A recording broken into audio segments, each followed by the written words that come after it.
اگر آپ کو ڈسٹربنگ خواب آ رہے ہیں اور بار بار آ رہے ہیں تو آپ کسی اچھے معبر سے ضرور رابطہ کریں تاکہ وہ آپ کی خواب کی صحیح تعبیر کر کے آپ کی کاؤنسلنگ کر کے آپ کو اس سے نکالے.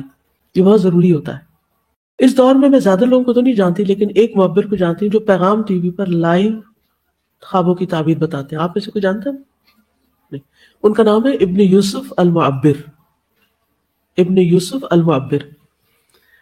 لائیو ٹرانسمیشن ہوتی ہے ان کی. میں چونکہ پاکستان میں نہیں تھی اس لیے مجھے ٹائمنگز کا نہیں پتا. آپ جب سرچ کریں گے تو آپ کو ساری معلومات ان کے بارے میں مل جائیں گی. تو خاص طور پر وہ لوگ جن کو بہت ڈسٹربنگ خوابیں آتی ہیں اور وہ ان کی وجہ سے کچھ کرنے کے قابل نہیں ہوتے, ان کی وجہ سے سک ہو جاتے ہیں, ان کی وجہ سے ان کی صلاحیتیں مفقود ہونے لگتی ہیں, تو ان کو اپنا علاج ضرور کرانا چاہیے.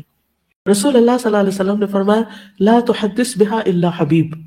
خواب صرف اسی کو بتاؤ جو تمہیں پسند کرتا ہو, محبت کرنے والا ہو, تمہارے نفع نقصان کا خیال رکھنے والا ہو, ایماندار ہو, صاحب رائے ہو, صاحب علم ہو, جو غلط تعبیر نہ بتائے, کیونکہ اگر غلط تعبیر بتائی تو وہ واقع ہو جائے گی.